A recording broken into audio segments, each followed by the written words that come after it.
Hello everyone, welcome back to my channel. I hope आप सब अच्छे हैं। मेरी नॉर्मल वीडियो से काफ़ी डिफरेंट है, आप कह सकते हो। मैं अपना पर्सनल एक्सपीरियंस शेयर कर रही हूँ आज फर्स्ट टाइम अपने चैनल पर। आज 24 नवंबर है जब मैं ये वीडियो फिल्म कर रही हूँ। मेरे parents were tested positive, corona positive, and I was not. तो मैंने उनकी कैसे देखभाल की है, क्या काफ़ी सारे लोग के कुछ मिथ्स होते हैं। मेरी मॉम को टाइप 2 डायबिटीज़ है एंड काफ़ी अदर हेल्थ इश्यूज़ भी हैं। हमने उनकी कैसे केयर की, क्या हमारे साथ एक्सपीरियंस रहा, अगर आप लोग भी दिल्ली से हो तो आपकी मैं किस तरह से हेल्प कर सकती हूँ, इन सब चीज़ों से रिलेटेड मैं एक्सपीरियंस, मिथ्स, आप लोग को क्या चीज़ों का ध्यान रखना चाहिए, वो सब मैं आपके साथ शेयर करूँगी। Because I was the one who was taking care of my parents alone. तो अब हम शुरू करते हैं। आज मेरे फादर को 14 डेज़ कम्प्लीट हो गए हैं since he was tested as corona positive, and मेरी मदर के अप्रॉक्सीमेटली 9 to 10th डे है आज।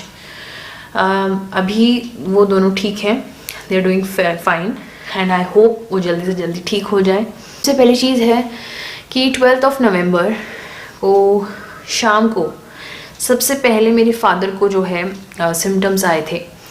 मैं और मेरी मम्मी घर पे आए तो हमें पता चला कि मेरे फादर जो है ब्लैंकेट में थे, काफ़ी सारे कपड़े पहन रखे थे। तो वी वर लाइक कि पापा अभी तो इतनी ठंड भी नहीं आई है, why are you sitting like this. तो उन्होंने कहा मुझे थोड़ी तकलीफ़ है, मुझे बहुत ठंडा लग रहा है एंड मेरी बॉडी में पेन है। एक सोचा कि हो सकता है उनको नॉर्मल वायरल वगैरह है, तो हमने उनको चाय कॉफ़ी दी एंड वी थॉट ठीक हो जाएगा। देन रात को हमने उनका टेम्परेचर लिया तो उनका 99 टेम्परेचर आया। तो वी थॉट आई थिंक आजकल मौसम बदल रहा है, हो सकता है क्लाइमेट चेंज की वजह से हो रहा है। तो that was our first mistake. मेरी मदर जो है सेम बेड पे उन्होंने शेयर करके वो लोग सो गए। तो ऑफ कोर्स काफ़ी क्लोज कांटेक्ट था, तो मेरी मॉम को भी होने की काफ़ी हद तक चांसेस थी। तो हमने उनको एक क्रोसिन दी रात को and he just went to sleep, खाना खा के नॉर्मल। तो हमने कुछ डिस्टेंस भी नहीं किया था उनसे ज़्यादा, विच वॉज अवर मिस्टेक। तो नेक्स्ट डे उनका जो है टेम्परेचर फिर से बढ़ रहा था, उनका 101 हो गया। तो हमने डॉक्टर से बात की तो उन्होंने हमें बताया कि आप कुछ मेडिसिन हैं विद एंटीबायोटिक आप स्टार्ट कर दीजिए। उसमें से एक दवाई है ज़ेरोडोल करके, उससे फीवर काफ़ी कम होता है, हमने ऐसा देखा। तो उन्होंने ली दोपहर को, तो उसके बाद शाम तक उनका थोड़ा सा कम हुआ, 5 to 6 आवर्स तक कम रहा। उसके बाद फिर से राइज हो गया, रात को उनका 102 हो गया। तो इस तरह से फ्लक्चुएट होता रहा। दवाई पापा ने कंटिन्यू रखी, गार्गलिंग कंटिन्यू रखी, स्टीम लेते रहे। हमने उन्हें काढ़ा भी दिया, हल्दी का दूध भी दिया, प्लस मेडिसिन्स। नेक्स्ट डे यानी कि दिवाली वाले दिन 14 नवंबर उनका फीवर फिर से बढ़ रहा था, उतर रहा था। तो अवर डॉक्टर सजेस्टेड कि आप देर मत करिए, आप हॉस्पिटल में जाके अपना RT-PCR टेस्ट करवा लीजिए।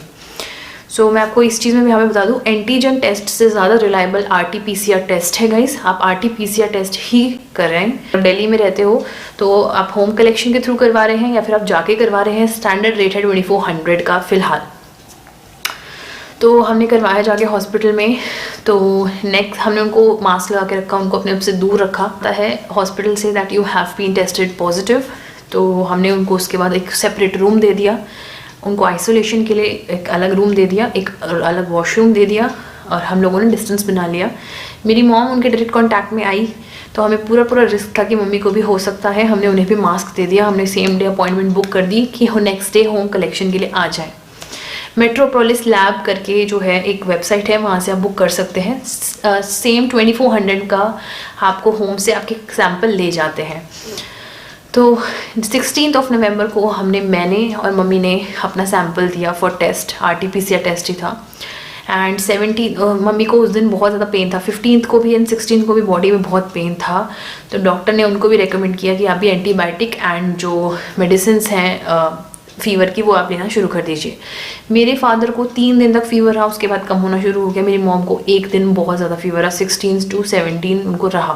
फिर 17 को जब उनकी रिपोर्ट आई तो हमें पता चला कि मम्मी पॉजिटिव हैं एंड मैं नेगेटिव हूँ। तो मैंने डिस्टेंस ऑलरेडी बना दिया था, बिकॉज हमें बहुत ज़्यादा डाउट था कि मम्मी को होने के चांसेस हैं। तो मैंने पापा के तो बर्तन ऑलरेडी अलग कर दिए थे, मम्मी के भी अलग कर दिए। एंड 17 से मम्मी का फीवर कम होना शुरू हो गया, लेकिन उनको आइसोलेशन ज़रूरी थी। तो लकीली मेरे मॉम एंड डैड का जो रूम था वो पास में ही था, जिसमें टेलीविज़न TV भी है हमारे। तो उनको आपस में कंपेनियनशिप मिल गई, कंपनी मिल गई, वो अब साथ में रह रहे हैं। बाद गाइज उन लोगों ने स्टीम कंटिन्यू रखी 3 times a day, gargling 3 times a day, warm water, काढ़ा 1 टाइम, हल्दी का दूध मैं रोज़ रात को दे रही थी, मैं कोकोनट वाटर रोज़ उनको दे रही थी। तो ये सब मैं उनको रोज़ दे रही थी along with normal homemade food. Okay, तो ये सब चल रहा था and they were doing very fine, walk कर पा रहे थे एंड कोई सांस नहीं फूल रहा था। ऑक्सीजन लेवल में हर 4 to 5 आवर्स में नाप रही थी, टेम्परेचर नाप रही थी दोनों का, काफ़ी परफेक्ट था। यही डाइट का फॉलो की एंड मेडिसिन जब कोविड पॉजिटिव हो गए तो उसके लिए डॉक्टर ने थोड़ी सी अलग मेडिसिन बता दी थी, फेबी फ्लू एंड कुछ और 2-3 दवाइयाँ थी। फेबी फ्लू बहुत कॉमन आजकल यूज़ कर रहे हैं डॉक्टर्स, तो हम मेरे पापा को और मम्मी को फेबी फ्लू यूज़ करनी पड़ी। 800 mg लेते थे सुबह शाम, मतलब 4 टैबलेट सुबह 4 शाम को, along with some other medicine as well. उसके बाद गाइज 10th डे हो गया था मेरे फादर को। हमें लग रहा था कि अब दोनों रिकवरी की तरफ बढ़ रहे हैं, सब कुछ अच्छा है। अगर आपके घर में अभी तक ऑक्सीमीटर नहीं है तो प्लीज़ ऑक्सीमीटर ज़रूर रख लेना गाइज, उसी से पता चलता है आपके ऑक्सीजन लेवल का। 10th डे पे आके मेरी मम्मी का उस वक्त 7th-8th डे था, दोनों को कफ था, तो हमें लगा जाते जाते खांसी छोड़ देता जैसे वायरल इन्फेक्शन, वही है। बट 10th डे पे सुबह से लेके दोपहर तक मेरे फादर की ऑक्सीजन लेवल 96-97 हुआ करती थी, वो 90, 89, 88 ऐसे हो गई, which was really shocking because हम लोग कोशिश कर रहे थे कि 95 से कम ना आए, इसी वजह से हम चेक पे रख रहे थे उनकी ऑक्सीजन एंड उनकी सडनली इतनी ड्रॉप हो गई। वी वर बहुत ज़्यादा शॉक्ड एंड अभी तक हमने उनके अब 9th डे पे आके, जब मेरे फादर के 9th डे और मेरी मॉम के 7th डे हो गया था, हमने उनके ब्लड टेस्ट के लिए ऑलरेडी सैंपल दे दिया था, IL-6, डी डाइमर, CRP, इन सब चीज़ों के लिए। वो होम कलेक्शन से हमने दे दिया था, सुबह सुबह चला गया था, लेकिन ऑक्सीजन लेवल कम। अब हमें HRCT चेस्ट करवाने के लिए ज़रूरत थी, तो मैं उनको लेकर गई, महाजन इमेजिंग सेंटर है दिल्ली में। अब मैं आपको बता दूँ गाइस, अगर आपके घर में किसी को कोविड हो जाता है तो आप पहले से ही प्रिपेयर रहें कि अगर आपको एक्सरे करवाना है तो आपके एरिया में आसपास जो कोविड पेशेंट्स का करता हो वो कहाँ होगा। मैंने पता कर रखा था लकीली, तो मुझे हेल्प मिल गई। हम डायरेक्टली वहाँ गए, वहाँ कोविड पेशेंट्स का होता था, उन्होंने हमें इमीडिएटली बता दिया कि आपके है इन्फेक्शन 5 to 7%। शाम तक प्रॉपर रिपोर्ट आएगी, बट उन्होंने भी आइडिया बता दिया था। तो हम लोग फिर घर आ गए एंड उसके बाद से डॉक्टर को हमने बताया, शाम तक सारी रिपोर्ट्स आ गई, ब्लड रिपोर्ट्स प्लस हमको CT स्कैन का आ गया था। तो उसमें पता चला कि मैं एक टोटल स्कोर होता है गाइस HRCT चेस्ट में 25 हाईएस्ट होता है कि सीवियरिटी कितनी ज़्यादा है आपकी, मैक्सिमम 25 सीवियरिटी होता है।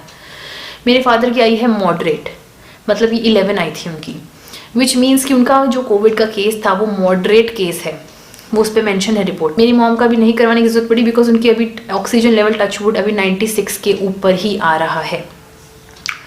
तो अगर 96 से नीचे जा रहा है आपको ऑक्सीजन, तो आपको ज़रूर करवाना ही चाहिए HRCT चेस्ट, ताकि आपको पता चले कि लंग्स में तो नहीं पहुंच गया निमोनिया, जो कि हम सीखे हैं। तो उसके बाद से शाम से ही हमने डॉक्टर्स को बताया, उसको सारी रिपोर्ट्स व्हाट्सएप की, तो उन्होंने हमें उस तरह से निमोनिया के लिए दवाइयाँ अब स्टार्ट कर दी हैं। हाइड्रोक्साइड क्लोरीन, ऐसे जो दवाइयाँ हैं, हाइड्रोक्लोरिक क्वीन, आई थिंक यही दवाई है, उस तरह से जो है वो उन्होंने अब चेंज कर दी है मेरे पापा के लिए। मेरी मॉम की अभी फेबी फ्लू और बाकी सब दवाइयाँ ही नॉर्मली चल रही हैं। तो ये सब अपडेट है गाइज़। तो अभी हम लोगों ने, लेकिन मैंने ये चीज़ बहुत अच्छी की गाइज़, आपको ऑक्सीजन सिलेंडर और ऑक्सीजन कंसनट्रेटर का पता होना चाहिए कहाँ से आप रेंट पे ले सकते हो। अब मुझे पता चला कि उनको प्रॉब्लम थी, उनको इन्फेक्शन आया है, तो ऑक्सीजन की कमी कभी भी हो सकती है। तो फॉर सेफर साइड मैंने ऑलरेडी 2 सिलेंडर मंगवा के रख लिए थे सेम डे ही रेंट पर, लेकिन टचवुड अभी ज़रूरत नहीं पड़ी है अभी तक। बाकी अपडेट्स मैं आपको बता दूँगी जैसे भी हो पाएगा। उसकी भी डिटेल्स अगर आपको चाहिए मुझे इंस्टाग्राम पे मैसेज कर देना गाइस। उनका ऑक्सीजन लेवल अभी तक स्टेबल है, क्योंकि अब हम पहले 4 घंटे में ले रहे थे, अब हम उनका हर 2 घंटे में ऑक्सीजन लेते हैं मेरे फादर का। मेरी मॉम का नॉर्मल रूटीन जैसे पहले था वैसे ही चल रहा है। बहुत शांति की ज़रूरत है। मेरे को एक बार मेंटल ब्रेकडाउन भी हो गया था। मैंने अपने आप को शांत किया, बिकॉज ये कोरोना कुछ लोगों को लग रहा है कि ये फालतू की चीज़ है, कुछ नहीं है, मजाक है, पर जिसके साथ होता है उसको पता चल रहा है। एंड मेरी मॉम को टाइप 2 डायबिटीज़ है एंड हमको उनका ज़्यादा टेंशन है। उनका अभी तक भगवान की दया से अभी तक सब ठीक चल रहा है। मेरे फादर को कोई तकलीफ़ नहीं थी, उनकी शुगर हाई हो गई है हमारे पास ब्लड शुगर टेस्ट का भी मशीन है हमारे पास। तो हमें पता चला था कि शुगर भी बढ़ती है, तो हमने नापा तो मेरी मॉम का भी नॉर्मल से ज़्यादा बढ़ा हुआ था और मेरे फादर जिनको शुगर है ही नहीं उनका भी बढ़ा हुआ है। इसीलिए कहते हैं गाइस जिसको डायबिटीज़ है उनकी शुगर लेवल कितनी ज़्यादा इंक्रीज़ हो जाती है। प्लस मेरी मॉम की जो रिपोर्ट्स हैं अभी तक डी डाइमर एंड IL-6 ये अभी तक उनकी नॉर्मल है, रेंज में है, जबकि मेरे फादर की बढ़ी हुई है। सब चीज़ बहुत हाई वैल्यूज़ में है, लेकिन हमने शायद पहले नहीं करवाया है, इसलिए काफ़ी सारे लोगों से मैंने कंसल्ट किया, वो कह रहे हैं कि आपने पहले नहीं करवाया था 6-7th डे पे, अब आप 10th 11th डे पे करवाया है, तो हो सकता है पहले इससे भी ज़्यादा थी, अब वो कम हो रही हैं, हो सकता है रिकवरी के फेज़ पे हैं। तो अब हमें कहा गया है कि आप 5 to 6 डेज़ के बाद दोबारा करवाएं ये सारे टेस्ट। अगर उसमें कम होती है वैल्यू, इसका मतलब आप रिकवरी की तरफ जा रहे हैं। तो guys this is a very roller coaster ride and बहुत सारी कॉमन चीज़ें हैं जो कि मैं आपको फाइनली बताना चाहूँगी, ताकि आप लोग भी अपनी लाइफ में वो चीज़ इनकॉर्पोरेट करें और ध्यान रखें अगर आपकी सिचुएशन भी इस तरह से हो जाती है। तो सबसे पहली चीज़, घर में किसी को भी बॉडी एक हो रहा है, फीवर हो रहा है, या फिर सूखी खांसी हो रही है, या फिर लूज़ मोशन हो रहे हैं, ये भी बहुत कॉमन हो रहा है आजकल, तो आप उसको मास्क पहना दीजिए, उसको कोशिश करिए कि सेपरेट रूम दे दीजिए, ठीक है। उसके बर्तन भी थोड़े से अलग कर दीजिए जब तक आप उसका टेस्ट नहीं करवा लेते हैं, ताकि वो औरों को ना फैलाए, ठीक है। सबसे पहली चीज़ जो कि हमने बहुत बड़ी गलती की, मेरी मॉम को इसी वजह से हो गया, लेकिन मैं उन लोगों से दूर थी। एंड अगर आप किसी कोविड पेशेंट से अगर 15 से 20 मिनट तक डायरेक्ट कॉन्टैक्ट में नहीं है विदाउट मास्क, ओके, मास्क तो हमेशा लगाना ही है जब आपको कोविड पेशेंट के साथ मिलना है, लेकिन अगर हाँ आप दूर से बात करते हो, मतलब 6 फीट 7 फीट दूर से बात कर रहे हैं विद मास्क, उन्होंने भी मास्क लगाया, तो कोई दिक्कत नहीं है। आप उन्हें खाना रख सकते हैं उनके रूम के बाहर, वो ले लेंगे। मैं तो वही कर रही हूँ, मैं खाना गर्म करती थी, खाना बनाती थी, उनके रूम के बाहर रख देती थी, मम्मी पापा ले लेते थे। तो उनको आप अलग कर दीजिए और टेस्ट ज़रूर करवाइए। RT-PCR टेस्ट ज़्यादा रिलायबल है आज के टाइम में, थोड़ा महंगा है लेकिन रिलायबल है। तो सबसे पहली चीज़। दूसरी चीज़, सबके घर में ऑक्सीमीटर होना चाहिए गाइस। ऑक्सीजन आप नापोगे नहीं, आपको पता कैसे चलेगा, क्योंकि कई लोगों को लास्ट मोमेंट पे एकदम से ऑक्सीजन लेवल ड्रॉप हो जाता है, उस वक्त फिर लोग भागते हैं, उस वजह से भी दिक्कतें होती हैं। मैंने तो पहले से ऑक्सीजन मीटर मंगा रखा था, हमारा पहले वाला ख़राब हुआ तो मैं दूसरा ले आई, ओके। बहुत ज़रूरी है, स्टीम ज़रूर लें। Steam is the most important thing, जिससे आपके लंग्स में नहीं पहुँचेगा इन्फेक्शन। मेरे फादर सब कुछ कर रहे थे, बट उन्होंने 1-2 दिन जो है थोड़ा सा, जब उनको थोड़ा सा आराम मिलने लगा, उन्होंने जो है अपने कपड़े धो दिए ठंडे पानी में। हमें लग रहा है उस वजह से उनको हो सकता है निमोनिया होगा, बिकॉज वो पहले बहुत नॉर्मल थे, सब कुछ नॉर्मल चल रहा था, पर उन्होंने थोड़ी एक्सर्शन ले ली, इस वजह से हो सकता है उन्हें हो गया हो। इसीलिए कहते हैं कि आपको अगर आराम भी है, फिर भी आपको 14 डेज़ अपनी बॉडी को एक्सर्शन नहीं देनी है, जो हमने रियलाइज़ किया, बहुत बड़ी मिस्टेक की मेरे फादर ने। लेकिन अब हम वो प्रॉपर बेड रेस्ट में हैं, एंड रेस्ट बहुत ज़्यादा ज़रूरी है। अगर आपका माइल्ड केस है, मॉडरेट है या सीरियस, तो ऑफ कोर्स ठीक है। चौथी चीज़ है गाइस, आप 5th to 6th डे पे ही अपने टेस्ट करवा लें डॉक्टर से पूछ के। सबसे ज़्यादा इंपॉर्टेंट है CRP, IL-6, लिम्फोसाइट्स का एक टेस्ट होता है, एक फेरेटिन होता है, एक डी डाइमर होता है। ये सब टेस्ट आप करवा लें। और अगर आपकी ऑक्सीजन सैचुरेशन 96 से कम आ रही है तो HRCT टेस्ट भी साथ में करवा लें, ताकि पता चल जाए कि निमोनिया लंग्स तक पहुंचा है या नहीं। मेरे फादर का मॉडरेट केस था, तो उनकी मेडिसिन टाइम पे भी शुरू तो कर दी हैं, लेट्स होप उनको आगे फर्दर ये ना बढ़े। तो ये सब चीज़ें ज़रूरी है। 5th-6th डे पे आप करवा लेंगे, तो फिर आप 14th डे पे करवाएंगे तो आपको समझ आ जाएगा कि रिकवरी हो रही है, तो वैल्यूज़ कम होने लग जाएंगी, है ना। तो 2 टाइम तो एटलीस्ट ज़रूरी है। को हल्के में ना लें, ये सच में हेल्दी आदमी को भी परेशान कर सकती है, और हो सकता है जो ज़्यादा सीरियस पेशेंट है उसको हो सकता है वो ठीक रहे, कुछ नहीं कह सकते, because it's very unpredictable sort of virus. तो मैं कहूँगी आप यंग लोग हो, आप बाहर जा रहे हो, अपने पेरेंट्स तक ये बीमारी ना पहुँच जाए, बिकॉज उनकी इम्यूनिटी हमसे ज़्यादा स्ट्रॉन्ग नहीं होती है। तो आप प्लीज़ ध्यान रखें।